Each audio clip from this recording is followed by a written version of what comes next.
तो चलिए स्टूडेंट्स, स्वागत करता हूं आपका आपके अपने एजुकेशन बायर सिविल सर्विसेज यूट्यूब चैनल में। स्टूडेंट्स, आज की जो परिचर्चा होगी वो हमारी परिचर्चा होगी आपसे घटनासार पे। और घटनासार पे खास तौर पर हम जो परिचर्चा करने जा रहे हैं ये यूपी स्पेशल, जितने भी यूपी से स्पेशल से रिलेटेड आपके एग्ज़ाम पूछे जाएंगे, चाहे उसमें यूपी पीसीएस हो, चाहे उसमें आरओ एआरओ हो, और अदर चाहे वो यूपी पुलिस हो या अदर कॉम्पिटिटिव जो भी उत्तर प्रदेश से रिलेटेड एग्ज़ाम है, वहाँ से क्वेश्चन आपसे पूछे जाएंगे, क्योंकि ये यूपी स्पेशल है और ये एक मैराथन क्लास है, ठीक है, जिसमें हम पूरा 360 डिग्री यूपी स्पेशल आपसे कवर करेंगे। समय ना गवाते हुए चीज़ों को स्टार्ट करते हैं और आपसे परिचर्चा करने का प्रयास करते हैं। आपने अगर चैनल को सब्सक्राइब नहीं किया है तो कर लीजिएगा, बेल आइकन दबा लीजिएगा ताकि उससे जुड़ी अपडेट आपको समय रहते मिल सके। ठीक है स्टूडेंट्स, चलिए सर, तो पहला जो आपका चर्चा का बिंदु है, विषय है, वो उत्तर प्रदेश आप देख ही रहे हैं, समसामयिक है, ठीक है। इसमें वो सारे विषय मैंने कवर किए हैं, कवर करने का प्रयास किया है कि जिससे आप इन चीज़ों को अच्छे से समेकित कर सकें। तो धैर्य बनाए रखिएगा और कंटेंट को एंजॉय कीजिएगा। आप एक 4A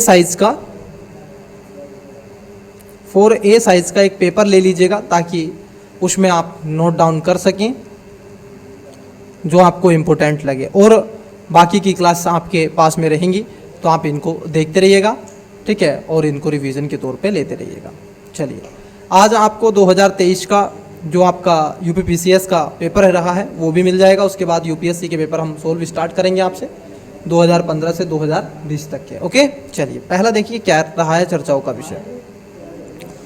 यूपी सार्वजनिक परीक्षा अध्यादेश 2024 को मंजूरी दे दी गई है। सर क्या है ये मुद्दा? ये मुद्दा क्या है कि सर आप देखोगे अभी हाल ही में कुछ ऐसे एग्ज़ाम उत्तर प्रदेश में हुए जो ख़ास तौर पर आप देखोगे पेपर लीक की घटनाएं आपने सुनी होंगी। पेपर लीक में चाहे वो आरओ का पेपर हो, एआरओ का पेपर हो, यूपी पुलिस का पेपर हो, ठीक है, और भी कई ऐसे एग्ज़ाम आपने देखे होंगे जो क्या हुए थे, पेपर लीक की चर्चाएं आपने सुनी थी। और ये एग्ज़ाम इनके हो रहे हैं। अब यूपी पुलिस का तो लगभग 26-24 ये चलेगा, 4-5 दिन एग्ज़ाम, ठीक है, तो ये तो चल रहा है। तो उसको लेकर के उत्तर प्रदेश गवर्नमेंट ने भी कानून बनाया और उसके साथ साथ आप देखोगे केंद्रीय स्तर पर भी कानून बनाया गया। अब इस कानून का उद्देश्य थोड़ा सा क्या है, इसको भी ज़रा समझ लीजिएगा। इसमें क्या है कि प्रदेश में जो भी परीक्षाएं होंगी या पेपर लीक का करने वाले जो भी होंगे, 2 साल से लेकर आजीवन कारावास तक उनको सज़ा दी गई है और जुर्माना आप देखोगे 1 करोड़ रुपए का लगा दिया गया है। या तो 2 साल से उम्र कैद है, आजीवन कारावास, और उसके साथ साथ आप देखोगे 1 करोड़ रुपए का जुर्माना। उत्तर प्रदेश में सार्वजनिक परीक्षाओं को अनुसूचित करते हुए रोकथाम अध्यादेश 2024 को लाया गया और 25 जून 2024 को मुख्यमंत्री आदित्यनाथ योगी जी ने आप देखोगे अध्यक्षता में कैबिनेट की बैठक को मंजूरी दे दी गई और इसमें आप देखोगे ये चीज़ें देखने के लिए मिली। हालांकि इस पर अभी भी चीज़ें थोड़ी सी रही हैं डिस्कस को लेकर के, ठीक है, वो सारी चीज़ें होती चली गई, तो ये आपको ध्यान में रहना चाहिए, ठीक है। चलिए, उसके बाद नेक्स्ट जो आता है वो है ट्रांसमिशन लाइनों को जोड़ने के मामले में उत्तर प्रदेश शीर्ष स्थान पर। ये है सर, ट्रांसमिशन लाइनों को कौन जोड़ता है? यूपी सबसे ज़्यादा जोड़ता है, ठीक है। ट्रांसमिशन का मतलब क्या है? केंद्रीय विद्युत प्राधिकरण का। देखो इसमें क्या है कि जैसे अगर हम देखें, ये मान लीजिए यहाँ पर लाइट है और यहाँ पर लाइट है, अब यहाँ से यहाँ तक गैप है, तो इसको जोड़ने का काम करेंगे तो इसको ट्रांसमिशन कहते हैं। और इसमें उत्तर प्रदेश पूरे विश्व भारत वर्ष में आप देखोगे पहले स्थान पर है, ठीक है, शीर्ष स्थान उत्तर प्रदेश ने प्राप्त किया है। 2023-24 में आप देखोगे राज्य ट्रांसमिशन कंपनियों में ट्रांसमिशन लाइनों को जोड़ने के मामले में उत्तर प्रदेश देश में शीर्ष स्थान पर रहने वाले राज्यों में शामिल कर लिया गया है, ठीक है, ये भी आपको पता होना चाहिए। इन सब के अलावा अगर हम देखें इन सब के अलावा उत्तर प्रदेश के बाद गुजरात इस मामले में दूसरे स्थान पर रहा है। सरकारी कंपनी गुजरात आप देखोगे एक कंपनी है जिसका नाम है Gujarat energy transmission corporation limited, ठीक है, जो कि 898 CKM ट्रांजिशन लाइन को जोड़ने का काम करती है। तीसरे स्थान पर तमिलनाडु रहा है, पहले स्थान पर उत्तर प्रदेश, दूसरे स्थान पर गुजरात और तीसरे स्थान पर आपका तमिलनाडु देखने के लिए मिलता है। It's clear. उन सब के अलावा आंध्र प्रदेश भी है, ठीक है, चौथे स्थान पर, तो ये भी आपको पता होना चाहिए।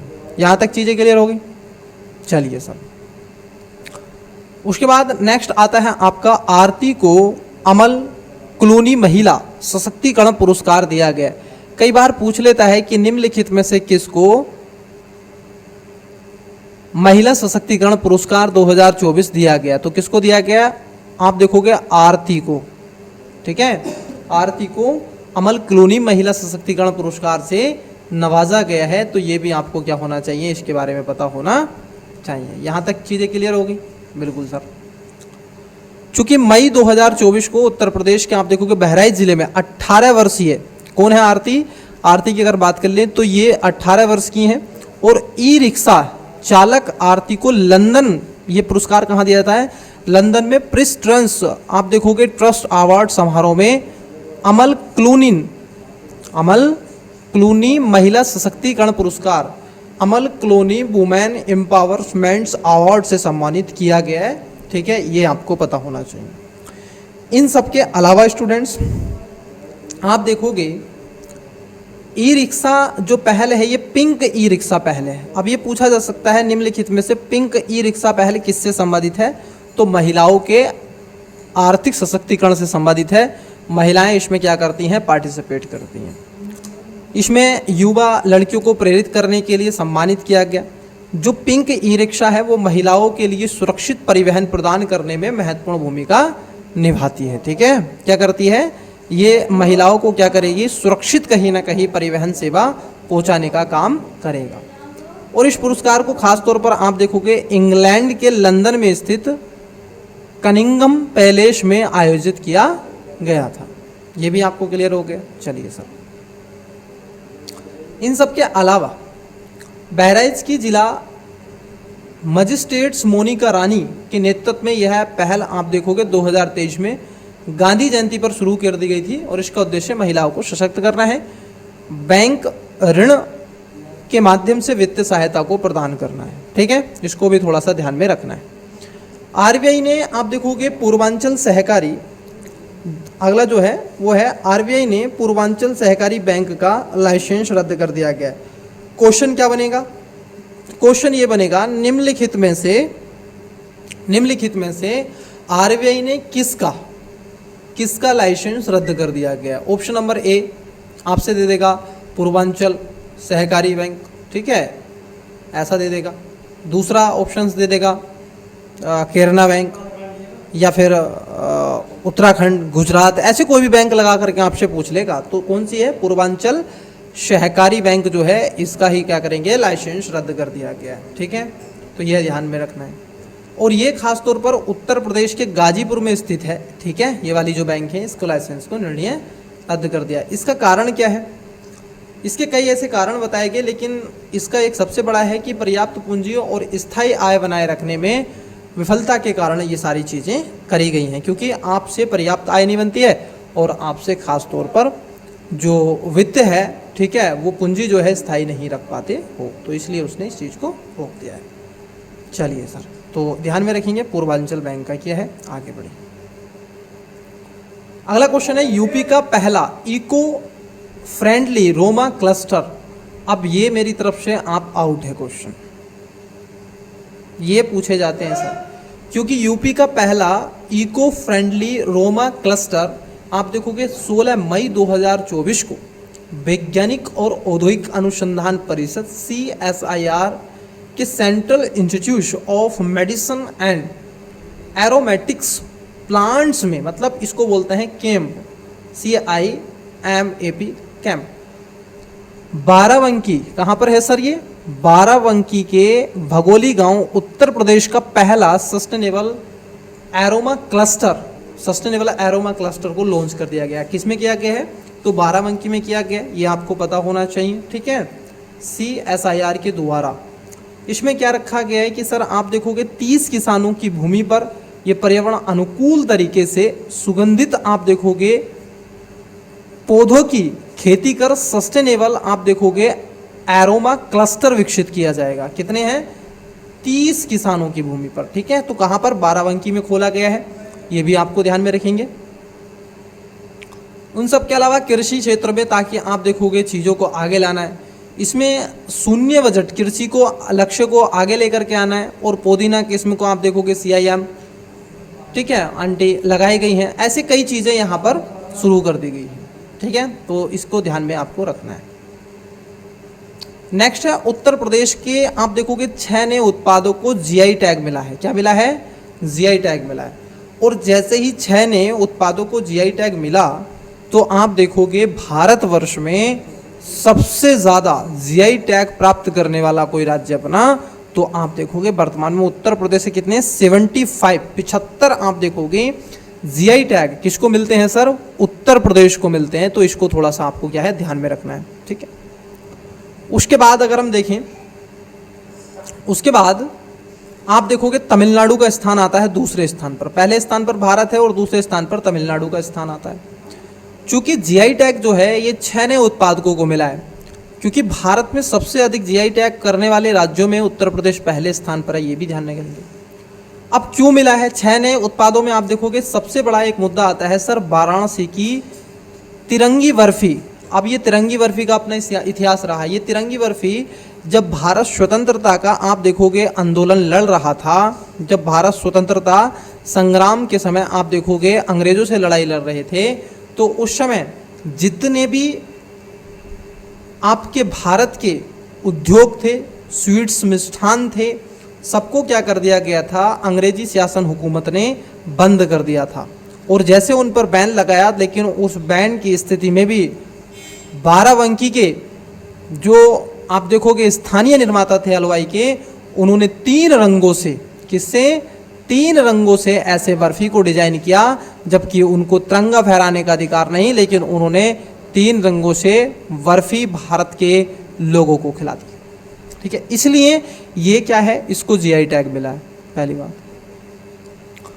उन सब के साथ साथ इसका एक और अपना इतिहास है। ये जो GI टैग मिलता है आप देखोगे 10 वर्षों के लिए ही इसको मूल रूप से मान्यता रहती है, इसकी अवधि, ठीक है। अब ये 2034 तक रहेगा इसको, ताकि इसकी पॉपुलैरिटी बढ़ सके वैश्विक स्तर पर भी। वस्तुओं के भौगोलिक संकेतक मतलब पंजीकरण का जो ज्योग्राफिकल इंडिकेटर इसको कहते हैं वास्तव में, इसको लेकर के एक अधिनियम बनाया गया 1999। भारत में GI के पंजीकरण और संरक्षण को नियंत्रित करता है। खास तौर पर आप देखोगे कौन सी संस्था के अंतर्गत आता है, तो वाणिज्यिक और उद्योग मंत्रालय के उद्योग संवर्धन और आंतरिक व्यापार विभाग मतलब DPIIT के मध्य इसको रखा गया है। भौगोलिक संकेतक रजिस्ट्री GI टैग को रखा गया है। अब कौन कौन से थे सर? 6 को जो मिला है, उन 6 के नाम जरा यहाँ पर दिए हुए हैं, उत्पाद हैं यहाँ पर और जिला है। जैसे तिरंगी बर्फी है, वाराणसी की है सर, तो याद में रखेंगे इसको। मेंटल कास्टिंग जो फ्रास्ट है, ये भी वाराणसी का ही है। थारू जो कढ़ाई है, थारू कढ़ाई, ये लखीमपुर खीरी की है। बेंत और बांस शिल्प, जो पुलिस वालों पर आपने बेंत देखे होंगे पुलिस के हाथ में जो होते हैं वो, और उसके साथ साथ बांस के शिल्प देखेंगे, बरेली से आते हैं सर। उल्टा बांस बरेली को आपने बहुत बार ये सुना होगा, मुहावरा है, ठीक है। तो ये बांस और शिल्पी के लिए और बेंत के लिए बरेली बहुत ज़्यादा है। जरदोशी शिल्प है, जरदोशी भी बरेली के लिए है। हैंड ब्लॉक प्रिंट टेक्सटाइल जो है, ये आप देखोगे पिलखवा हापुड़ में है ये, ठीक है। पिलखवा आप कभी आइए 44 पर ही पड़ता है पिलखवा, तो यहाँ पर हैंड ब्लॉक फ्रिस्ट टेक्सटाइल आपको मिलेगा। अगर आओगे तो यहाँ पर कुछ आपको कपड़े वगैरह पिलखवा में मिल जाएंगे। मैंने यहाँ से 1-2 ड्रेस भी ली है सर, ठीक है, हापुड़, तो आप आइएगा कभी देखिएगा। उसके बाद नेक्स्ट न्यूज़ आती है आपकी, जिसको हम बोलते हैं नाइमा खातून। अब नाइमा खातून कौन है सर? देखिए, नाइमा जो खातून है, ये अलीगढ़ मुस्लिम यूनिवर्सिटी जो है उसकी पहली महिला क्या बनी है? कुलपति बनी है। ये आपसे पूछा जा सकता है, बट इतना इंपॉर्टेंस नहीं है, ध्यान में रखना है, पहली महिला है इसलिए पूछा गया है। क्योंकि नाइमा खातून को अलीगढ़ मुस्लिम जो AMU है, पहली महिला वाइस चांसलर के रूप में इनको नियुक्त किया गया है। और चांसलर कौन होते हैं? राज्यपाल होते हैं। वाइस चांसलर ये बना दी गई हैं, ठीक है, इसको ध्यान में रखना है। राष्ट्रपति द्रौपदी मुर्मू के द्वारा उनके नाम को मंजूरी दिए जाने के बाद शिक्षा मंत्रालय ने प्रोफेसर खातून की नियुक्ति के लिए अधिसूचित जारी किया, तो ध्यान में रखना। अब देखो मुद्दा ये नहीं उठना है कि सर नाइमा खातून को किया गया अलीगढ़ मुस्लिम यूनिवर्सिटी की जो वाइस चांसलर है, बट विषय ये उठता है कि सर वाइस चांसलर तो अन्य राज्यों में भी होंगे ना, उत्तर प्रदेश में एएमयू थोड़ा ही नहीं है, और भी हैं, और पूरे भारत में अलग अलग यूनिवर्सिटी हैं। तो इसीलिए कोई भी जब फ्रेश प्रोफेसर आता है सर, उसकी एक अपनी क्या है, समय सीमा होती है, समय अवधि होती है। वो 5 वर्ष अवधि या फिर 70 वर्ष तक की आयु तक वो वहाँ पर रहेगा, ठीक है। जो पहले हो जाए वो सारी चीज़ें रहेंगी। मतलब क्या है कि अगर कोई भी वाइस चांसलर अगर बनाया गया तो उस स्थिति में या तो वो 5 वर्ष तक रहेगा शपथ से, नहीं तो अगर उसकी आयु 70 वर्ष हो गई तो वो उसके बाद में रिटायर हो जाएगा वाइस चांसलर के पद से, ठीक है, वाइस चांसलर के पद से। उसके बाद अगर हम देखें ये अलीगढ़ मुस्लिम जो यूनिवर्सिटी है कब बनी, कैसे बनी, तो ये बनी थी आप देखोगे 1877 में शहीद सैयद अहमद खान के द्वारा आप देखोगे मोहम्मद डन अलैंग्लो ओरिएंटल कॉलेज के रूप में इसको विकसित किया गया था, ठीक है। तो इसको आपको क्या है ध्यान में रखना है। It's clear. चलिए सर, वाराणसी में 7वीं ISAR से समन्वय समिति की बैठक हुई है। ये आपसे नहीं पूछेगा कि अंतर्राष्ट्रीय चावल अनुसंधान दक्षिण एशिया को क्षेत्र, ऐसा नहीं पूछेगा आपसे, ठीक है। तो इसको ध्यान में रखना है, इसको ध्यान में रखना है। और अभी जो नए बने हैं इसमें कौन है, अजय कोहली हैं बस, इसके कौन, आंतरिक महानिदेशक। तो ये आपसे नहीं पूछेगा। मैं उन क्वेश्चनों पर ज़्यादा आपसे बात करूंगा ताकि जिससे आपसे क्वेश्चन बनने की संभावना रहे और आप उसमें से अपने मतलब की चीज़ें, अपने कंटेंट को निकाल सकें। कानपुर द्वारा सबसे हल्की बुलेट प्रूफ जैकेट को विकास करने के लिए आप देखोगे आगे बढ़ रहा है। DMSRDE के द्वारा इसमें शुरू कर दिया गया है और DIDO के द्वारा इसमें मिलकर के काम करेगा, प्रतिष्ठित एक संस्था के रूप में, अनुसंधान के रूप में। और सबसे हल्का बुलेट प्रूफ जैकेट सफलतापूर्वक ये विकसित कर लिया गया है। जैकेट की बात कर लें तो BIS में आप देखोगे 17051 के स्तर के 6 लेवल में आते हैं और श्री 17051 को गोला बारूद सुरक्षा प्रदान करने के लिए बनाया गया। तो इसको थोड़ा सा ध्यान में रखना है, ठीक है। कानपुर में कहाँ पर गोला बारूद आपको बुलेट प्रूफ जैकेट वगैरह मिलेंगी।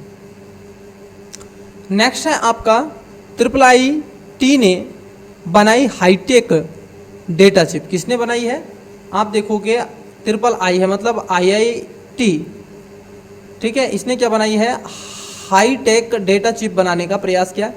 उत्तर प्रदेश के प्रयागराज में स्थित है ये सर, ठीक है, जो कि IIT इसको कहते हैं, IIIT, ठीक है। इन्होंने गोपनीय डेटा को सुरक्षित रखने के लिए आगे बढ़ा है।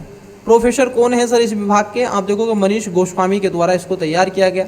चिप का सफल आप देखोगे परीक्षण किया जा चुका है और यह है चिप सभी महत्वपूर्ण डेटा को सुरक्षा प्रदान करने में सक्षम है। चिप का उपयोग खासतौर पर आप क्या कर सकते हैं? इलेक्ट्रॉनिक्स यंत्रों, mobile phone, computer, laptop extra में आप यूज कर सकते हैं। चिप आप देखोगे मेटा स्टेबिलिटी में काम करेगा। आप देखोगे कॉन्सेप्ट पर डिज़ाइन किया गया है, एक विशेष के तरह से इसको काम विशेष रूप से रखा गया है, ठीक है। तो इसको भी ध्यान में रखना है। पहला स्वदेशी, नेक्स्ट जो आपकी न्यूज़ है वो आता है, पहला स्वदेशी क्रैश फाइटर जो टैंकर है वो कहाँ पर है? भारत की पहली स्वदेशी है आप देखोगे निर्मित क्रैश फायर टेंडर, ठीक है। इसको बोलते हैं दमकल। दमकल का निर्माण, इसका नाम क्या है? दमकल। याद रखना, ये प्रीलिम्स के लिए जरूरी है। दमकल, दमकल का निर्माण और विकास भारतीय आप देखोगे MSMI फॉर्म नोएडा द्वारा किया गया है, ठीक है। और लगभग कितने रुपए का टेंडर था इसको? वायुसेना ने इसको नोएडा में आप देखोगे 291 करोड़ रुपए का टेंडर था। तो ये चीज़ें ध्यान में रखना है। अगला क्वेश्चन जो है, अगला क्वेश्चन क्या है? अगला क्वेश्चन है प्रोजेक्ट वीणा। प्रोजेक्ट प्रवीण के तहत कौशल प्रशिक्षण। अब देखो ये क्या है? प्रोजेक्ट प्रवीण ऐसे पूछ लेगा, निम्नलिखित में से प्रोजेक्ट प्रवीण किससे संबंधित है? तो किससे संबंधित है सर? तो ये खास तौर पर आप देखोगे स्किल डेवलपमेंट से, स्किल एजुकेशन से इसको रिलेटेड करके रखा गया है, ठीक है। इसके तहत क्या रखा गया है? उत्तर प्रदेश सरकार के द्वारा इसको शुरू किया गया प्रोजेक्ट आप देखोगे प्रवीण 61,000 से अधिक छात्रों को कौशल प्रशिक्षण प्रदान किया जाएगा, आधुनिक पाठ्यक्रम के तहत इसमें रखा गया है। कौन से विद्यार्थी होंगे? माध्यमिक और उच्च आप देखोगे शिक्षा जो विद्यालय के स्तर पर इसको रखे गए हैं, 6 से 12 तक के बच्चों को इसके अंतर्गत रखा गया है। इसमें अध्ययन की बात कर लें तो इसमें आप देखोगे IIT क्षेत्र, इलेक्ट्रॉनिक शोधार्य, स्वास्थ्य सेवा, परिधान, लेखान क्षेत्र, कई जगह ऐसे निःशुल्क आप देखोगे चीज़ों को आगे लाने का प्रयास किया गया है। ठीक है, यहाँ तक क्लियर हो गया। इस परियोजना को 2023 में पायलट प्रोजेक्ट के रूप में भी शुरू किया गया था और 2024 में 150 सरकारी माध्यमिक आप देखोगे विद्यालयों में लगभग 20,582 छात्रों को प्रशिक्षण भी दिया जा चुका है। ठीक है, और लगभग आप देखोगे 3450 मतलब 3,450 कस्तूरबा गांधी बालिका विद्यालय की छात्रा को भी इस योजना से जोड़ा जाएगा। तो ये थोड़ा सा ध्यान में आपको रखना है। ठीक है, प्रवीण कौन सा है? प्रोजेक्ट प्रवीण स्किल डेवलपमेंट से है, ये आपको बस ध्यान में रखना है। ये खास तौर पर आप देखोगे स्कूल की बात करें तो सरकारी स्कूल व निजी प्रशिक्षण केंद्रों द्वारा भी प्रशिक्षित किया जाएगा। अगला क्वेश्चन पे आइए सर। उत्तर प्रदेश में साइबर पुलिस स्टेशन लगभग आप देखोगे 57 जिलों में साइबर पुलिस स्टेशन स्थापित किए जाने की योजना बना दी गई है। चूँकि प्रत्येक साइबर स्टेशन को खास तौर पर अधिकारियों और कर्मचारियों के लिए 25 पद को भी लगाने का काम किया गया है। तो 25 का आप 57 से करेंगे तो ठीक ठाक संख्या आएगी, तो इतनी आपको भर्तियाँ मिलेंगी। ठीक है, चलिए, तो ये सारी चीज़ें हैं। चित्रकूट में बनेगा डिफेंस कॉरिडोर। कहाँ पर? आपसे बोला निम्नलिखित में से कहाँ पर बनेगा डिफेंस कॉरिडोर, तो कहाँ पर बनेगा? चित्रकूट में बनेगा। आइए, देश में आप देखोगे उत्तर प्रदेश रक्षा उत्पादन क्षेत्र में आगे बढ़ रहा है और इसी में बुंदेलखंड के क्षेत्र चित्रकूट में क्या है? डिफेंस कॉरिडोर विकसित होने की घोषणा कर दी गई है। ठीक है, इस कॉरिडोर की स्थापना के लिए पर्यावरण अब इन्होंने भी क्या है मंत्रालय इन्होंने दे दी है। यहाँ के कारवी के आप देखोगे खुटरिया गांव के पास है, तो ये भी चीज़ें हैं। यहाँ पर 102 हेक्टर भूमि ली जाएगी। इसमें क्या क्या बनेगा सर? इसमें डिफेंस से रिलेटेड चीज़ें बनेंगी, जैसे हथियार, टैंक, ड्रोन, हेलीकॉप्टर, विशेष बटन, रोबोटिक्स, मिसाइल और अन्य उपकरणों को यहाँ पर निर्मित किया जाएगा। यहाँ तक चीज़ें क्लियर होगी। अगला नेक्स्ट है यूपी का आप देखोगे दर्शन पार्क की तर्ज पर ही वेस्ट टू आप देखोगे वंडर पार्क का उद्घाटन किया गया। उत्तर प्रदेश सरकार द्वारा खास तौर पर लखनऊ में स्थित यूपी के दर्शन पार्क की तर्ज पर ही प्रयागराज जनपद में वेस्ट टू वंडर वाटर, ठीक है, विकसित परियोजना को शुरू किया है। अब ये वंडर वाटर विकसित परियोजना कहाँ पर है? प्रयागराज में है, इलाहाबाद में। ठीक है, इसको योजना को दिलाया। खास तौर पर उत्तर प्रदेश के प्रयागराज जनपद में इस पार्क के लिए संगम क्षेत्र के नज़दीक स्थान को चुनाव किया गया है। मतलब आप जब जाते हैं संगम पर, ठीक है, जहाँ पर गंगा यमुना का मिलन हो रहा है, जीवन में मौका मिला तो देख के आएंगे, चिंता ना कीजिएगा। इस पार्क को विकसित करने की जिम्मेदारी नगर निगम आप देखोगे प्रयागराज को दी गई है और इसका निर्माण महाकुंभ 2025 से पहले किया जाएगा। मतलब कि ये चल रहा है इसका निर्माण। ठीक है, तो ये भी ध्यान में आपको रखना है। Waste to wonder park waste material को प्रयोग करके कलाकृतियाँ बनाई जाती हैं। ठीक है, ये भी आपको ध्यान में रखना है। जो वेस्ट मटेरियल होता है, कचरा है, कूड़ा है, वगैरह वगैरह वगैरह। हाइड्रोजन ईंधन आधारित रेलवे इंजन का निर्माण सर भारत में हो गया है, ये तो आपको ध्यान में रहना चाहिए, हाइड्रोजन ईंधन का। ठीक है,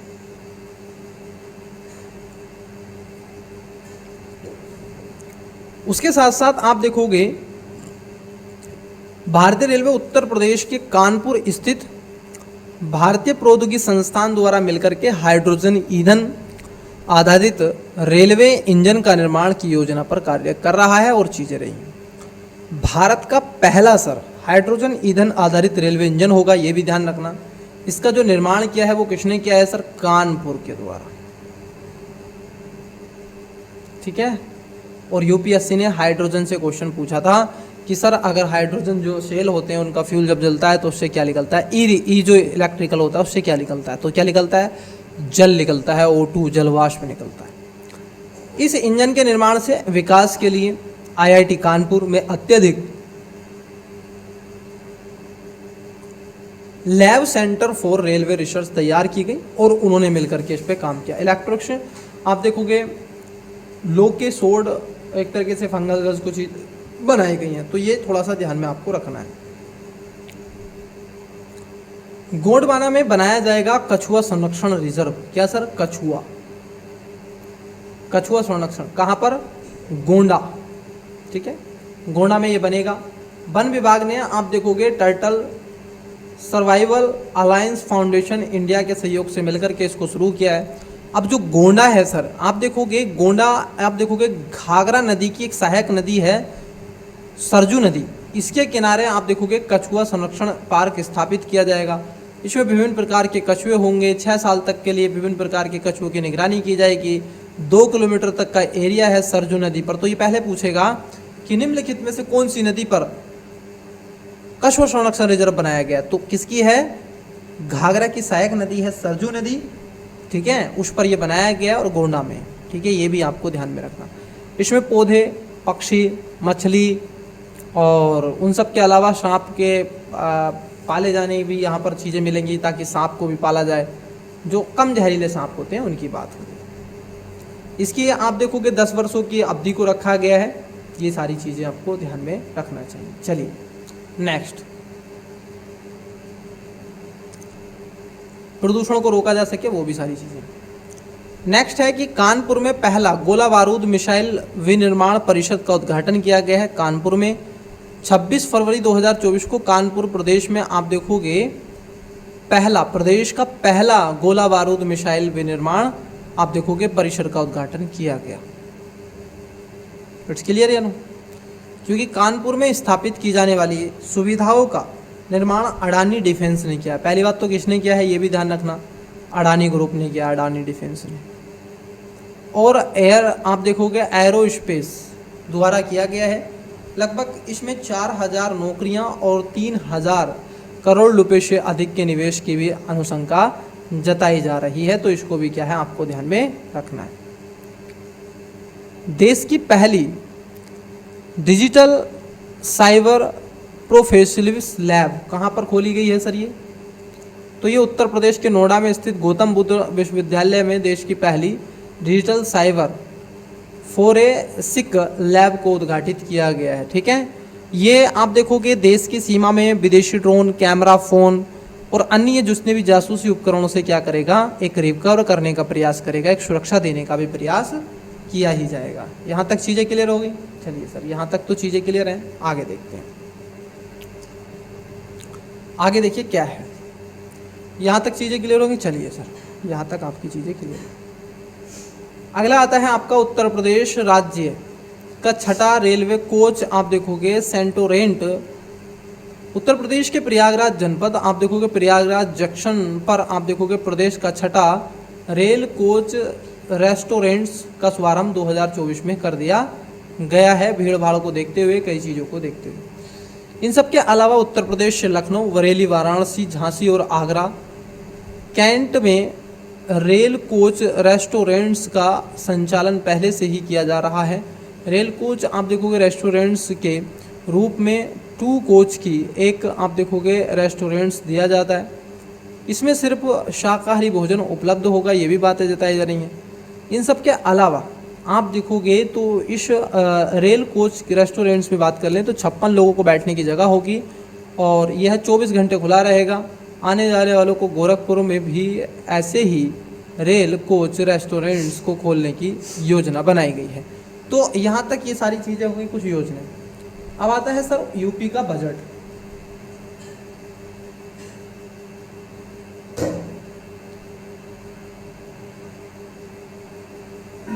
चलिए अब आता है यूपी का बजट। इस बजट को भी थोड़ा सा देख लेते हैं, आइए। क्योंकि मैराथन है, मैं एक ही क्लास में आपका कंप्लीट कर दूंगा, एक ही क्लास में। सर देखिए, उत्तर प्रदेश का जो राज्य बजट रहा है 2024-25 का, ठीक है, इसको थोड़ा सा फोकस करते हैं। बजट का मतलब क्या है सर? बजट का मतलब है कि एक वित्त वर्ष का लेखा जोखा, मतलब आपको कहाँ से आएगा, कहाँ पर आप खर्च करेंगे, क्या आपकी स्थिति रहेगी। इसमें 3 डाटे आपको पता होने चाहिए।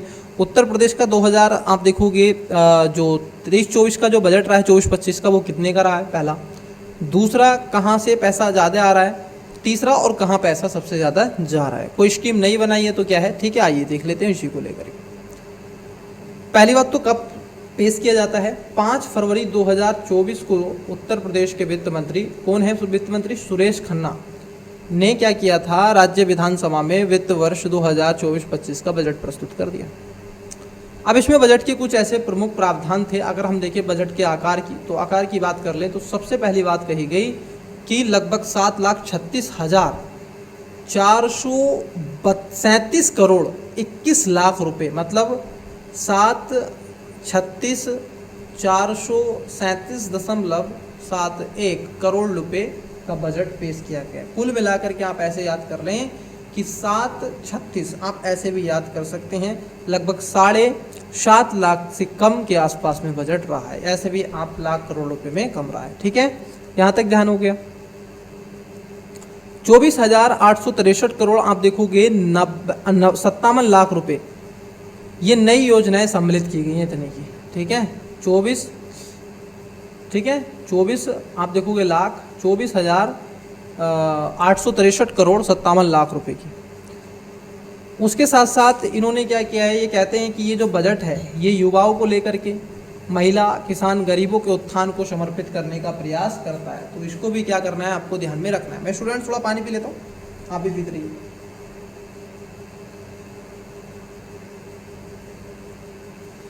प्लीज़ क्लास को सब्सक्राइब, चैनल को सब्सक्राइब, लाइक और कमेंट करते रहिए, क्योंकि कंटेंट आपको अच्छा रूबरू आपको मिलता रहेगा। तो बने रहिए हमारे साथ। चलिए अब बात कर लेते हैं सर प्राप्ति कितनी है। तो पहली बात हमने आपको बताया कि कितने का बजट है।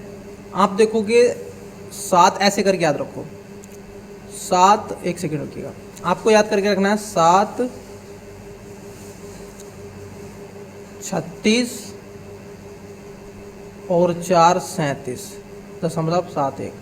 आप इसको क्या करेंगे, लगभग करके कर लेंगे 7.5, लगभग 7.5 से कम। क्या, लाख करोड़ का, क्या है, लाख करोड़ रुपए का बजट है टोटल, ये ध्यान रखिएगा। अब अगर हम प्राप्तियों की बात कर ले, मतलब सरकार को जो आय है राज्य सरकार को, वो कहाँ से होगी।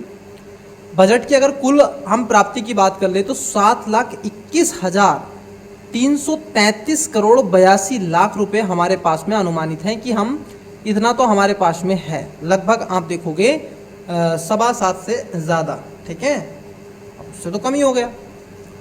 परंतु कुल प्राप्तियों में लगभग आप देखोगे 6,06,802.40 करोड़ का राजस्व प्राप्ति है।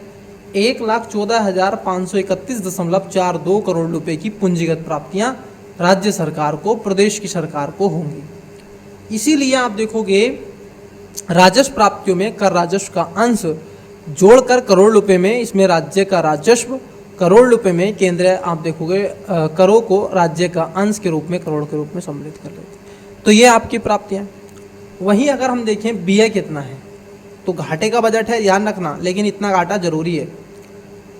व्यय की हम बात कर लें, खर्च, लगभग खर्च करना हमें 7,36,437 करोड़ 71 लाख रुपए। ठीक है, कुल व्यय में हम बात करेंगे लगभग आप देखोगे 5,32,655.33 करोड़ रुपए राजस्व लेखे पर व्यय किया जाएगा। मतलब भारत में जो उत्तर प्रदेश है, उत्तर प्रदेश के बजट की बात कर लें तो उसमें लगभग 5.5 लाख करोड़ रुपए जो उत्तर प्रदेश की गवर्नमेंट है वो किस पर करेगी, राजस्व व्यय पर, रेवेन्यू पर करेगी, राजस्व व्यय पर। आप जरा समझ रहे हैं, इससे कोई पूंजी निर्माण नहीं होता, ये पेंशन में जाएगा, सब्सिडी में जाएगा, इस पर इतना बजट जा रहा है सर, जरा समझ। और लगभग मात्र 2,03,782.38 करोड़ रुपए की पूंजी पर आप देखोगे लेखा पर भी होगी, जिससे कैपिटल बनती है, जिससे एसिड बनती है। क्या बनती है, जिससे एसिड बनती है स्टेट गवर्नमेंट की, किसी भी सरकार की, किसी भी घर की, किसी भी परिवार की। अब राजस्व पर ज्यादा हो रहा है, आप देख लो लगभग आप देखोगे 80%, कितना, 80% प्लस जो आपका राजस्व जो खर्च हो रहा है प्रदेश सरकार का, किस पर जा रहा है, राजस्व पर जा रहा है। बहुत सारी स्कीम है, उन पर पैसा देना पड़ता है सरकार को, तो इसलिए ठीक, यहाँ तक चीज़ें क्लियर होगी। चलिए सर, यहाँ तक क्लियर होगी। तो बजट ध्यान में रखना सर कितने का है, ठीक है। आपको बस ये ध्यान रखना है 7.5 से कम है। तो क्या याद रखना है, 736 तो याद ही कर लोगे यार, 736 437.71 लाख करोड़ रुपए, ठीक है, ये आपको ध्यान में रहेगा। उसके साथ साथ अगर हम देखें सब कुछ करने के पश्चात अनुमानित घाटा कितने का है, तो 15,103 करोड़ 89 लाख रुपए का अनुमानित घाटा जताया जा रहा है। तो घाटे का बजट पेश किया है प्रदेश सरकार ने, ठीक है। लोक लेखा से लगभग 5,500 करोड़ रुपए की शुद्ध प्राप्तियां अनुमानित कर दी गई हैं। प्रारंभिक शेष की बात कर लें तो वहां से भी 38,189 करोड़ 66 लाख रुपए के हिसाब से लेते हुए अंतिम शेष आप देखोगे चीजें इसमें रखी गई हैं 28,585.77 करोड़ रुपए अनुमानित है। तो ये भी आपको ध्यान में रखना है। तो ये चीजें आपको समझ में आ गई। अब यहाँ पर देखिएगा कहाँ कहाँ पर आप धन का आवंटन कर रहे हैं। सबसे ज्यादा जो आप देखोगे नंबर 1 पर क्या है, हम शिक्षा में, दूसरे पर ऊर्जा में और तीसरे पर पुलिस में। जो प्रदेश की सरकार है वो अपने बजट का लगभग बहुत मोटा और तगड़ा पैसा 3 में कर रही है। बहुत मोटा और तगड़ा 50% से ज़्यादा हम इनमें कर रहे हैं। लगभग 76,035 करोड़ रुपए हम किस में करेंगे सर, आप देखोगे हम करेंगे एजुकेशन में। ऊर्जा में 57,071 करोड़ रुपए, पुलिस में 39,516 करोड़ रुपए, फिर लोक निर्माण है, स्वास्थ्य परिवार कल्याण है, नगर निगम है, ग्रामीण है, नमामि गंगे। अब देखिए नमामि गंगे को स्पेशली दिया गया है ग्रामीण जलापूर्ति में 25,710 करोड़ रुपए का नमामि गंगे। पंचायती राज को 21,197 करोड़, भारी एवं मध्य उद्योग को एमएसएमई सेक्टर को 21,054 करोड़। लेकिन सबसे ज़्यादा एजुकेशन, फिर ऊर्जा, फिर पुलिस वाले क्षेत्र को रखा गया है। कुछ ऐसी सर स्कीम्स बनाई गई हैं, कल्याणकारी कुछ योजनाएं हैं, उसको भी देखने के लिए आपको मिलेगा। तो योजनाओं में सबसे ज़्यादा आप देखोगे सर्व शिक्षा अभियान, इसमें 21,310 करोड़। विधवा व आप देखोगे वृद्धा पेंशन 12,620 करोड़। जल जीवन मिशन 22,000 करोड़। मनरेगा में 5,060 करोड़। राष्ट्रीय ग्रामीण आजीविका मिशन में 36,095 करोड़। पीएम ग्राम सड़क योजना में 3,668 करोड़। पीएम आवास योजना में 6,389 करोड़। स्वच्छ भारत अभियान में 7,575 करोड़ रुपए आप देखोगे खर्च किया जाएगा। 2024-25 में प्रदेश में आप देखोगे जीडीपी के 25 लाख करोड़ तक पहुंचने का अनुमान बताया जा रहा है। किसानों की स्थिति क्या रही है, किसानों में आप देखोगे डार्क जोन में नए निजी आप देखोगे नलकूप कनेक्शन पर लगने प्रतिबंध को हटा दिया गया है, जिससे लगभग 1 लाख किसानों को सीधा लाभ प्रदान किया जाएगा। तो किसानों को लेकर के इसमें टारगेट किया गया है, ठीक है, जिसमें खास तौर पर आप देखोगे 37 लाख क्रेडिट किसान का वितरण भी प्रदेश में किया गया। प्रधानमंत्री फसल बीमा योजना के तहत चीज़ें रखी गई हैं। अब देखो इन्होंने क्या है, विभिन्न प्रकार की योजनाएं बताई हैं। अब आपको एक होमवर्क हम दे रहे हैं। होमवर्क ये है कि जो ये स्कीम दे जा रही है, जैसे क्रेडिट कार्ड है, आपको 3-4 चीज़ें लिखनी है। यहाँ पर मैं आपको बता देता हूँ। जैसे क्रेडिट कार्ड है, आपसे किसान क्रेडिट कार्ड पूछा गया, इसमें 3 चीज़ें आपको लिखनी है। एक तो कब आया, क्यों लाया गया, और इन सब के अलावा केवल गूगल कर लेना है 1-1 मिनट में, क्योंकि स्कीम अगर मैं कराने लगूँ एक तो बहुत बड़ी क्लास हो जाएगी। कब आया, क्यों आया, और इसका किसके लिए आया, किस लिए लाया गया। तो ये ध्यान में आपको रखना है। अगर आप इस तरीके से रखेंगे तो चीज़ें और भी ज़्यादा आपकी सारक हो जाएंगी। इसको बिल्कुल आप ऐसे समझिएगा जैसे कि मैं स्कूल से आ रहा हूँ, ठीक है, और मुझको होमवर्क मिला है तो करना है। तो ये चीज़ आपको पता होनी चाहिए। इट्स क्लियर है ना। चलिए सर, यहाँ तक चीज़ें क्लियर है। इन सब के अलावा प्रधानमंत्री किसान सम्मान निधि योजना, ठीक है, इसको भी बढ़ावा दे दिया गया है, तो ये भी ध्यान में रखना है। प्रधानमंत्री किसान मानधन स्कीम, देखो इस योजना के अंतर्गत क्या है, इसमें लगभग आप देखोगे 18 से 40 वर्ष तक के जितने भी किसान भाई हैं, ठीक है, तो उन सबको क्या है अपनी लिमिटेशन के हिसाब से अगर वो चाहते हैं कि हम तो सर 50 रुपये नहीं, हम तो सर 200 करेंगे, हम तो सर 250 कर सकते हैं, हम तो 500 कर सकते हैं, तो इसके तहत क्या है, आपको एक किसान को कुछ मुद्रा आपको आवंटित करनी पड़ेगी। जैसे क्या करना पड़ेगा आपको, मान लीजिए आपको 250 रुपये की आप क्या है किस्त है आप की जाएगी बैंक में, किस पे, प्रधानमंत्री किसान सम्मान, आप किसान मान धन योजना। अब ये इसके पास जाएगी। अब मान लीजिए 240 आप दे रहे हैं, 240 आपके खाते में आपको सरकार देगी और कुल मिलाकर के आपके खाते में 500 रुपये चला जाएगा। जैसे ही मृत्यु होगी जिस वो जो मेंबर है उसका, तो आप देखोगे मृत्यु या फिर सॉरी अगर वो 60 वर्ष का होगा, जैसे ही वो 60 वर्ष का होगा तो उस स्थिति में मैं आपको बता दूं स्टूडेंट्स, उस स्थिति में उसको क्या होगा 3000 रुपये पर मंथ के हिसाब से उसको दे दिए जाएंगे। प्लस बाय द वे अगर उसकी डेथ हो जाए, क्या हो जाए, अगर वो डाई हो जाए, ऐसे में अगर वो मृत्यु हो गई तो उसके परिवार वालों को जो 3000 है आप देखोगे उसका हाफ मिलेगा, मतलब आप देखोगे 1500 रुपये पर मंथ उसको दे दिए जाएंगे। इट्स क्लियर या नो? तो यही है आपकी प्रधानमंत्री किसान मानधन स्कीम। यहाँ तक क्लियर हो गया? चलिए सर यहाँ तक क्लियर हो गया। तो मेरा कॉन्सेप्ट यही रहता है कि आपको चीज़ें जितनी हो सके सरल अवस्था में जितना हो सके आपको बता सकें, ठीक है, आपको आपकी भाषा में जा कर के हम समझा सकें, हमारा उद्देश्य यही है। और चैनल आपको पसंद आ रहा है तो भाई इसको सब्सक्राइब तो करिएगा स्टूडेंट्स, क्योंकि आपका सब्सक्रिप्शन ही हमारी ताकत है, ठीक है। चलिए सर अगला नेक्स्ट है, ऐसे महिलाओं को लेकर के भी जैसे आप देखोगे निराश्रित महिला पेंशन के अंतर्गत चीज़ें रखी गई हैं, इसमें 500 रुपये से 1000 रुपये बढ़ा दिया गया है, ठीक है, तो ये भी ध्यान में रखना है। प्रधानमंत्री कन्या आप देखोगे सुमंगला योजना के अंतर्गत भी इसमें 6 श्रेणियों में बच्चों को बांट दिया गया है। देखिए ये भी स्कीम चलाई जा रही है और इसमें 15,000 रुपये राशि प्रदान की जाती है। रोजगार के स्तर पर एक जनपद एक उत्पाद, इसको बोलते हैं 1 डिस्ट्रिक्ट 1 प्रोडक्ट, ODOP। इसमें लगभग 13,597, अब इसकी बहुत ज़्यादा बढ़ाई चढ़ाई की गई है कि ऐसे हुआ वैसे हुआ। विश्वकर्मा स्कीम है सर, आप थोड़ा सा ध्यान में रखना है।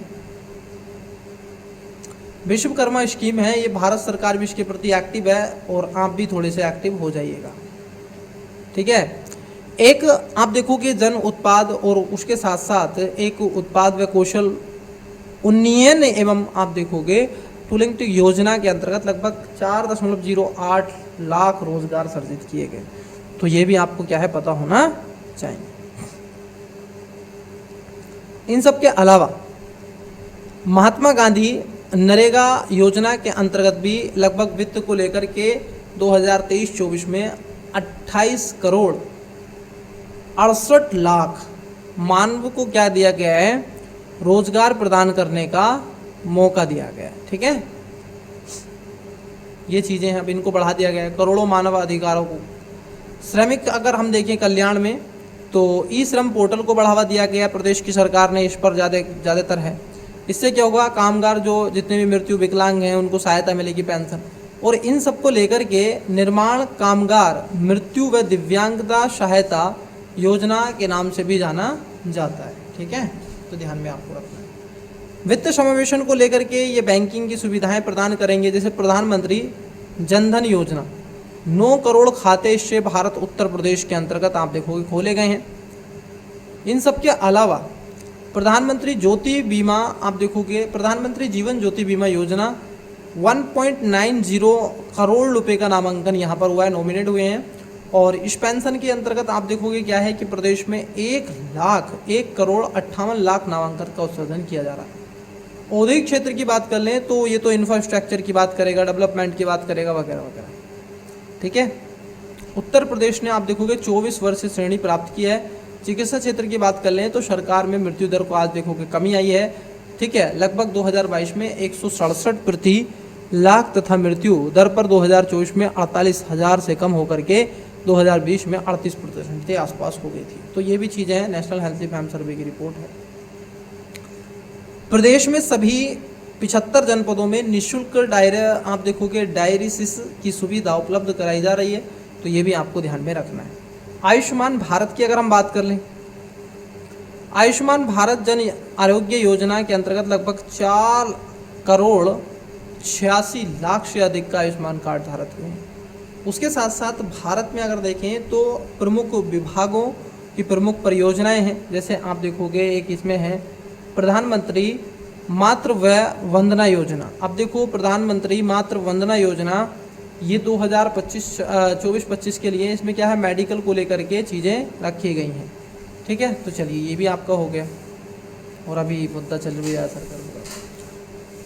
अब इनके अलावा आप देखोगे वित्त वर्ष 2024-25 में आयुष विभाग के द्वारा महायोगी गुरु गोरखनाथ आयुष विश्वविद्यालय गोरखपुर का निर्माण करवाया गया और उसके बाद जनपद अयोध्या में राजकीय आयुर्वेदिक विश्वविद्यालय व जनपद वाराणसी में राजकीय होम्योपैथिक्स मेडिकल कॉलेज की स्थापना का लक्ष्य भी हुआ है। अब स्थापना अगर हम देखें उद्योग की तो बुंदेलखंड में आप देखोगे नए उद्योगों का विकास, जिसको खासतौर पर प्राधिकरण बीड़ा का गठन उसके अंतर्गत किया गया है। यहाँ तक क्लियर होगी। चलिए सर नेक्स्ट, इसमें कौन कौन से, जैसे आप देखोगे नोएडा से ग्रेटर नोएडा जो अनूपपुर है, अनुरूप है, बुंदेलखंड औद्योगिक क्षेत्र वाणिज्यिक आवासीय टाउनशिप में, सेमी कंडक्टर में आप देखोगे डाटा सेंटर स्टार्टअप्स और आईटी सेक्टर से संबंधित विशेष योजना 2022 में इलेक्ट्रॉनिक्स मैन्युफैक्चरिंग को प्रोत्साहन करने के लिए लाई गई हैं। गंगा एक्सप्रेसवे को बढ़ावा दिया जा रहा है। लखनऊ और आगरा लखनऊ एक्सप्रेसवे आप देखोगे ये भी चीज़ें रही हैं। पूर्वांचल के एक्सप्रेस को जोड़ने में लगभग 500 करोड़ रुपए की व्यवस्था प्रस्तावित की गई। सिंचाई एवं जल संसाधन की बात कर लें तो ये भी चीज़ें रखी गई हैं। हालांकि इससे कोई ऐसा नहीं है, लेकिन नागरिक उड्डयन एक स्कीम है जो 2014 में सरकार लेकर के आई थी, उड़े देश का आम नागरिक। ठीक है, तो इस पर भी क्या है चीज़ें रही हैं। उसके साथ साथ आप देखोगे चूँकि हवाई कनेक्टिविटी के लिए चयनित एयरपोर्ट्स के अलावा आप देखोगे अलीगढ़ इसमें है, आपके पास में है, आजमगढ़ मुरादाबाद तो ये पास में हैगा सर, श्रावस्ती और चित्रकूट में विकसित आप देखोगे म्यूरिक सोनभद्र और सरसावा, ठीक है, सहारनपुर और एयरपोर्ट्स को विकसित गतिमान है। अयोध्या में महर्षि वाल्मीकि अंतर्राष्ट्रीय हवाई अड्डा आप देखोगे क्या है धाम का विकास कराया गया। कौन सा है सर? महर्षि वाल्मीकि अंतर्राष्ट्रीय हवाई अड्डा कहाँ पर है? अयोध्या धाम में।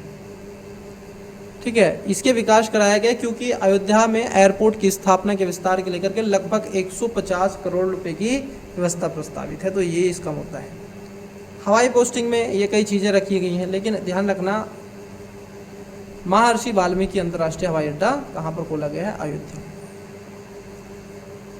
ऊर्जा के क्षेत्र की बात कर रहे हैं तो ऊर्जा में, ऊर्जा के क्षेत्र में भारत सरकार ने जैसे प्रधानमंत्री सहज बिजली हर घर योजना को शुरू कर दिया। ठीक है, परिवारों को 50 रुपये की 10 मासिक किस्तों पे बिजली कनेक्शन देने की बात कर दी गई। ग्रीन एनर्जी कॉरिडोर 2 परियोजनाएं शुरू कर दी। आप ग्रीन से लेना चाहते हैं ग्रीन से ले लीजिए और वैसे चाहते हैं तो वैसे ले लीजिए। सोलर पार्क की क्षमता को बढ़ाया। उत्तर प्रदेश और उसके साथ साथ ऊर्जा नीति 2022 के अंतर्गत 5 वर्षों में लगभग 22,000 मेगावाट विद्युत लक्ष्य को प्राप्त किया। ठीक है, लगभग 2600 मेगावाट सौर ऊर्जा की परियोजनाएं रखी गई। आवास और शहरीकरण में दिल्ली और गाजियाबाद मेरठ कॉरिडोर रीजनल आप देखोगे रैपिड ट्रांजिशन सिस्टम परियोजना उत्तर प्रदेश में अंश रूप से लगभग आप देखोगे 914 करोड़ रुपए का बजट प्रस्तावित किया गया। तो इसको भी थोड़ा सा क्या है आप ध्यान में रखेंगे। यहाँ तक क्लियर हो गया। इन सब के अलावा बजट में और क्या कहा गया है सर? अर्बन फ्लड को भी कंट्रोल करने का प्रयास किया जा रहा है क्योंकि इसमें स्टापम वाटर आप देखोगे ड्रेजन स्कीम के तहत लगभग 1000 करोड़ रुपए की व्यवस्था की गई। राज्य स्मार्ट सिटी को लेकर के 400 करोड़ रुपए की व्यवस्था किया गया। वर्तमान में सापेक्ष में आप देखोगे तो 63% से अधिक है। ठीक है, उसके बाद है कान्हा गौशाला व उसके साथ साथ वेशवारा पशु आश्रय योजना में लगभग आप देखोगे 400 करोड़ रुपए की व्यवस्था वर्तमान में आप देखोगे रखी गई है। ग्रामीण की बात कर लें या ग्राम्य की बात कर लें तो थोड़ा सा ये सस्ता आपको मिलेगा ही मिलेगा। ठीक है, चलिए सर। उनके साथ साथ हम अगर आगे बात कर लें दूध गया, फिर दूध उत्पादन को लेकर के नंद बाबा दूध परियोजना को लेकर के तो कई चीज़ें ऐसी आपकी रही हैं। पशुपालन की बात कर लेते हैं। आइए, प्रदेश के समस्त जनपदों में 330 वृहद आप देखोगे गो संरक्षण केंद्र संचालित है, तो ये भी ध्यान में रखना है। मत्स्य को लेकर के इनको गोवंशी कहते हैं। उसके साथ साथ आप देखोगे मत्स्य को लेकर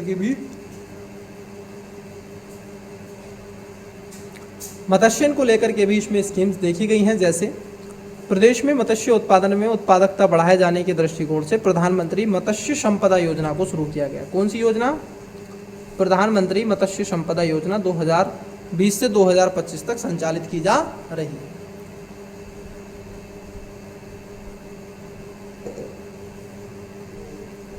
इसके अंतर्गत क्या होगा सर? एक्वा पार्क की नई योजनाओं को लगभग 190 करोड़ रुपए के प्रस्तावित रखा गया है। एक्वाकल्चर, जिसमें पानी से उत्पादन कर सकते हैं। खाद और रसद की बात कर लें तो प्रधानमंत्री उज्ज्वला योजना, ठीक है, तो इसको ध्यान में रखना है, इसको भी प्रमोट किया गया है। निःशुल्क गैस सिलेंडर इसमें आप देखोगे जो लाभार्थी हैं उनको दिया जाता है, उनसे कोई 1 रुपया नहीं लिया जाता है, कोई फूटी कौड़ी नहीं,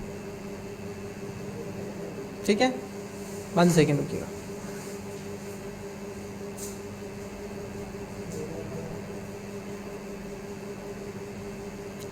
ग्रामीण हो गया। इन सब के अलावा पंचायत राज में स्वच्छ भारत मिशन को बढ़ावा देने का प्रयास किया हुआ उत्तर प्रदेश मातृभूमि योजना लगभग 33 करोड़ रुपए है। कृषि में 51% आप देखोगे विकास दर को लक्ष्य रखा गया, इसको आगे बढ़ाना है। राज्य स्तर पर कृषि विकास स्कीम विश्व बैंक की सहायकी यूपी एग्रीज योजना को आगे बढ़ावा देने का प्रयास किया गया है। इन सब के साथ साथ मुख्यमंत्री खेत सुरक्षा योजना प्रारंभ की जा रही है, जो कि लगभग जिससे 50 करोड़ रुपए की व्यवस्था की गई है। गन्ना विकास और चीनी उद्योग की भी बात यहाँ पर की जाएगी, जो कि बहुत जरूरी है, क्योंकि प्रदेश में औसत गन्ना उत्पादन लगभग आप देखोगे औसत गन्ना उत्पादन 72 मीट्रिक टन प्रति हेक्टर से बढ़कर 84 मीट्रिक टन हो गया। तो गन्ने का उत्पादन क्या है, पिछले कुछ दिनों में बढ़ा है, ठीक है। कृषि और शिक्षा के अनुसंधान क्षेत्र की बात कर रहे हैं तो वो सही यही है। दूध विकास की बात कर सकते हैं, और उसके साथ साथ आप देखोगे नंद बाबा दूध परियोजना जो आई थी, जिस पर मैं रुक गया था।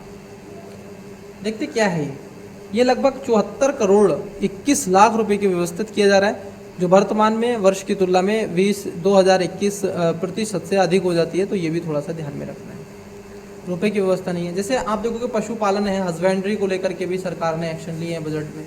फिर मत्स्य पालन को लेकर के सरकार ने क्या किया है, एक्शन लिया है, ठीक है।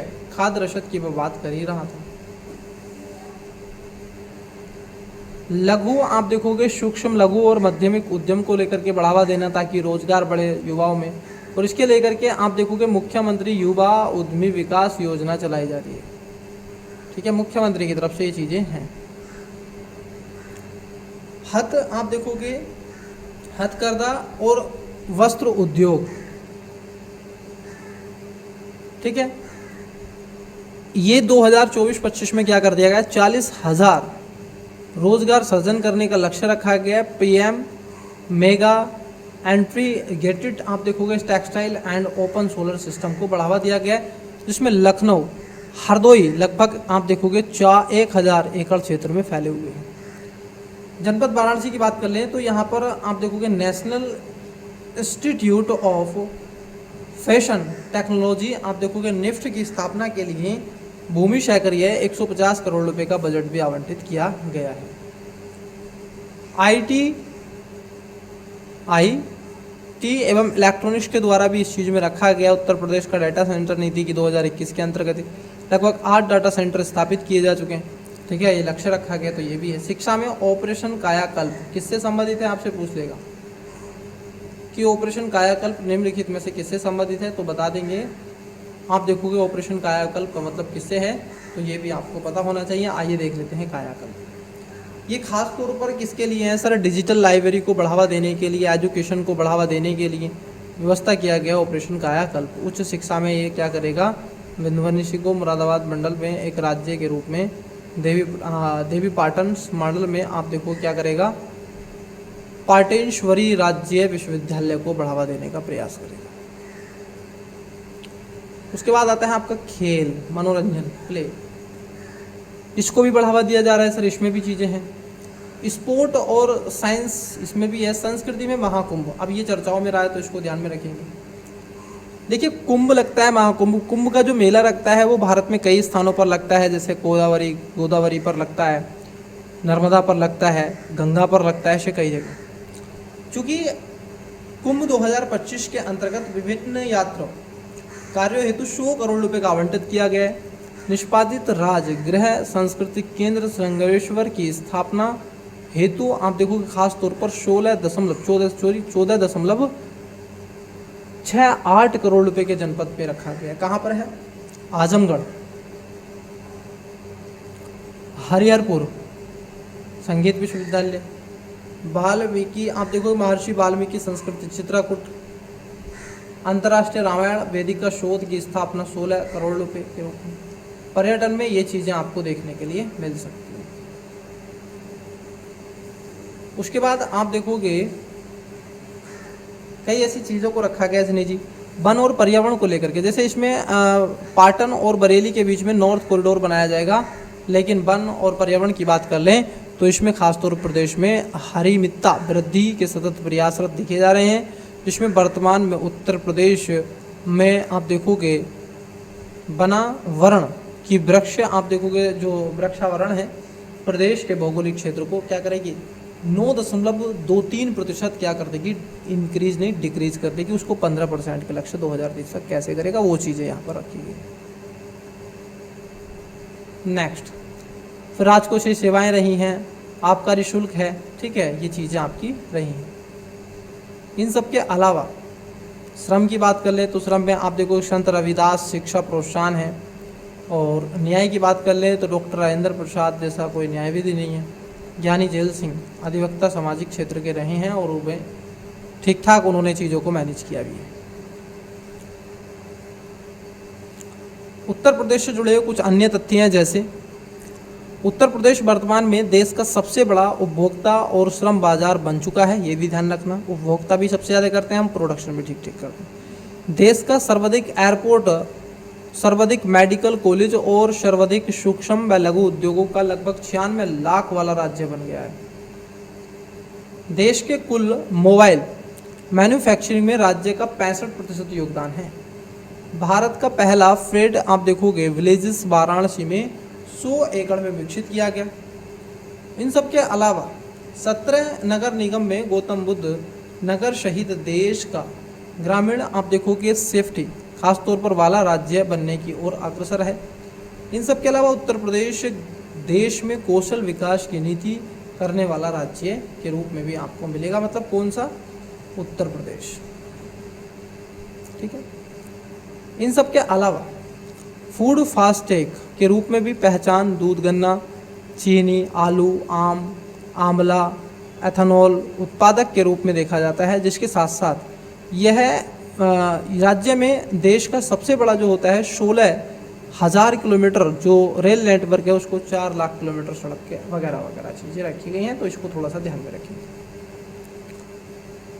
इन सब के अलावा अगर हम देखें उत्तर प्रदेश में जीडीपी के विभिन्न क्षेत्र क्या हैं, जैसे प्राथमिक क्षेत्र में इतना है, द्वितीय में इतना है, तृतीय में इतना है, दोनों का एक तरफ और इनका एक तरफ। चलिए, अयोध्या में हनुमानगढ़ी के लड्डू को जीआई टैग मिला है, ठीक है, बिल्कुल सही बात है।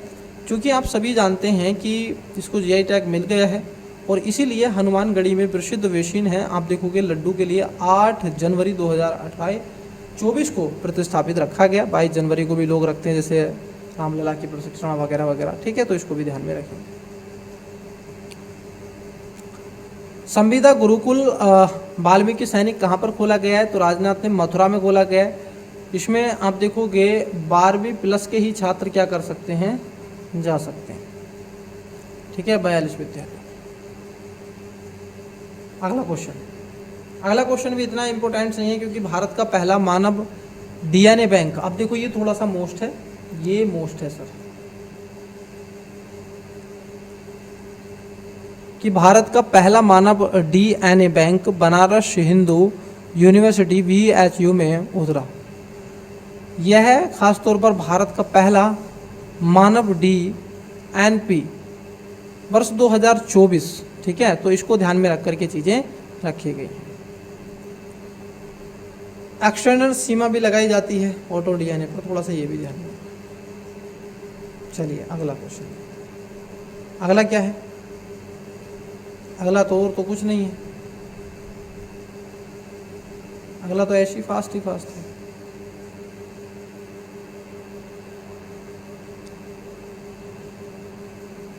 नेक्स्ट देखिए क्या,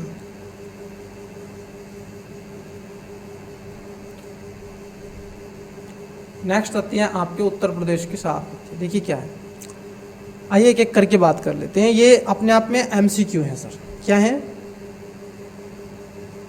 अपने आप में एमसीक्यू है करंट पर।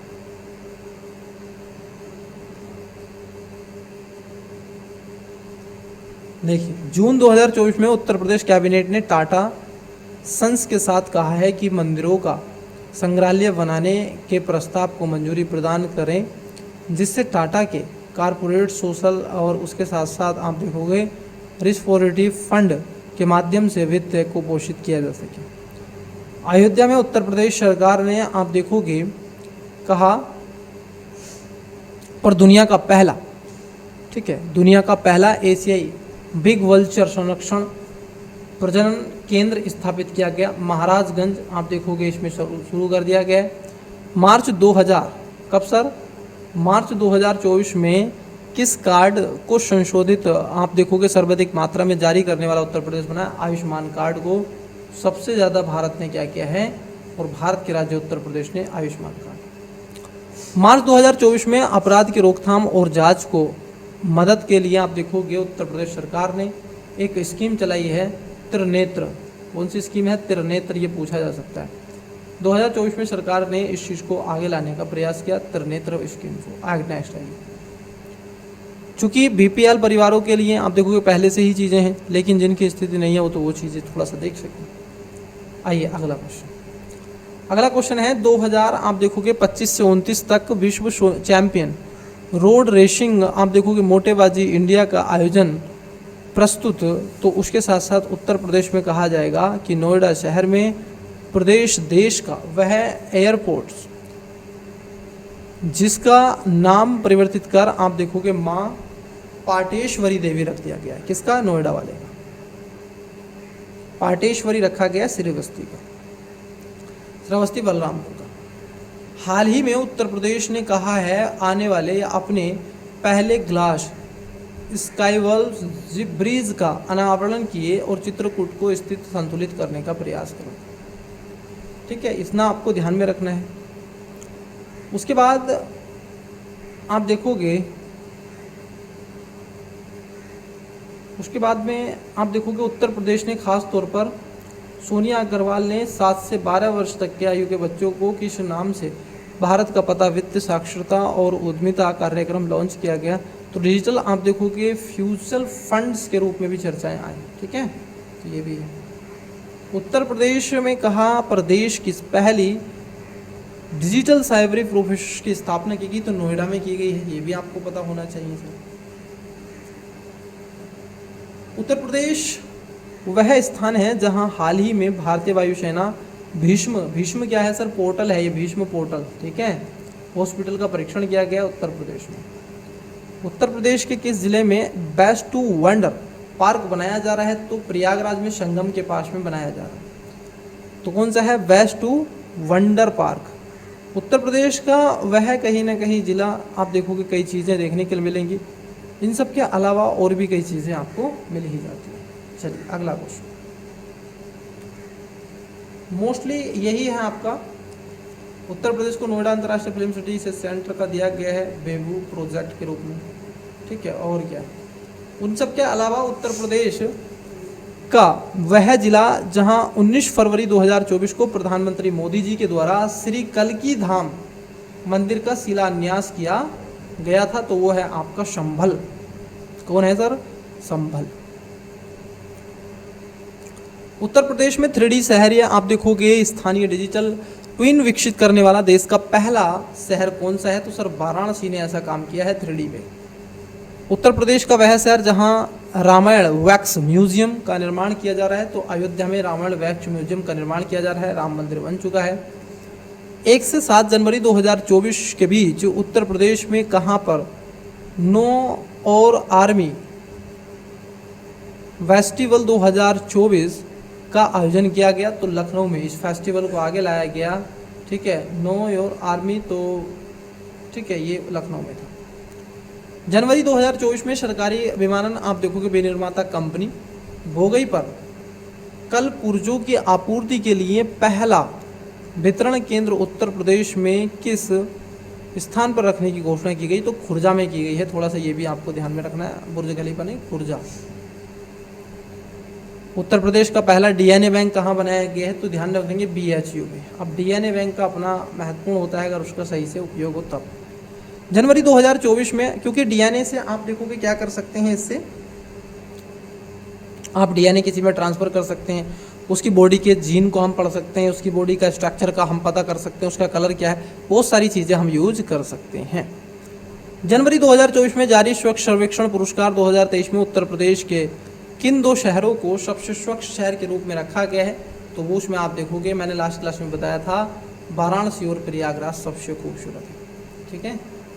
जनवरी 2024 में ही आप देखोगे मुख्यमंत्री योगी आदित्यनाथ ने किस शहर में राज्य के पहले फ्लोटिंग वातानुक्रम, आप देखोगे रेस्तरां उद्घाटन किया? तो उत्तर प्रदेश में किया गया। 2024 में आप देखोगे जनवरी 2024 में उत्तर प्रदेश के किस धार्मिक स्थल पर बनने वाले हनुमानगढ़ी बेसिन के लड्डू को अगर मैं ऐसे करूं, और उसके साथ साथ आप देखोगे जीआई टैग प्रदान भी किया गया है। किसको? हनुमानगढ़ी वाले बेसन के लड्डू को। इसको बचा कर रखा जा सका अगर ये भीजे ना तब, ठीक है। और ये कहाँ पर है? अयोध्या। केंद्र सरकार द्वारा वित्त पोषित खास तौर पर प्रथम का नहीं है, और इसमें गो आप देखोगे हरियाणा द्वारा उत्तर प्रदेश के किस जिले में खास तौर पर आप देखोगे जिले में बनाने का निर्णय लिया गया है, और मुजफ्फरनगर और उसके साथ साथ तुगलक गांव के रूप में। उत्तर प्रदेश सरकार ने जनवरी 2024 में किन 2 प्रतिष्ठित हस्तियों को उत्तर प्रदेश गौरव सम्मान से रूप से, आप देखोगे डॉक्टर ऋतु वैज्ञानिक हैं और नवीन उद्यमी के रूप में इनको जाना जाता है। बजट प्रदेश में अगर हम बात कर लें तो 2024-25 में कहा गया है कि पेंशन टेक्नोलॉजी संस्था के स्थापना की घोषणा की गई है, तो इसको भी ध्यान में रखना। बजट उत्तर प्रदेश राज्य बजट अधिनियम 2024-25 किस क्षेत्र में सर्वाधिक बजट आवंटित किया गया? एजुकेशन में, उसके बाद में आप देखोगे ऊर्जा में, उसके बाद में, ठीक है, फिर तो नीचे के सारे। 5 फरवरी 2024 को प्रदेश के वित्त मंत्री सुरेश खन्ना ने 2024-25 में राज्य बजट प्रस्तुत करते हुए कहा कि XYZ, ठीक है, बेस बजट कर रहे हैं। तो स्टूडेंट्स, ये था आपका जिस पर हमने बात किया, एक मैराथन क्लास, एक ही क्लास में यूपी स्पेशल हमने आपसे ख़त्म करने का प्रयास कर दिया है, ठीक है। तो मेरा आपसे यही रिक्वेस्ट रहेगा कि अगर आपने अभी चैनल को लाइक नहीं किया है तो कर लीजिएगा, सब्सक्राइब नहीं किया है कर दीजिएगा, और दोस्तों के साथ में, फ्रेंड के साथ में वीडियो को शेयर करना मत भूलिएगा। आपको फंडामेंटल राइट्स की सेकंड क्लास अपलोड करवा दी गई है। आज की हम जो क्लास करेंगे, इससे जो नेक्स्ट क्लास होगी वो PYQ की क्लास होगी, जिसमें खास तौर पर हम 2023 का पेपर UPPCS का डिस्कस करेंगे, और इस पर आपको बहुत कुछ मिल रहा है। केवल यही क्लासेस ना आप चाहिए, और उस पर अन्य क्लासेस का polity, economy, history, geography, science and tech, ecology, environment का मजा आनंद भी लेते रहिएगा। तो चलते हैं, मिलते हैं अगली क्लासेस में, तब तक के लिए बेस्ट ऑफ लक, बाय।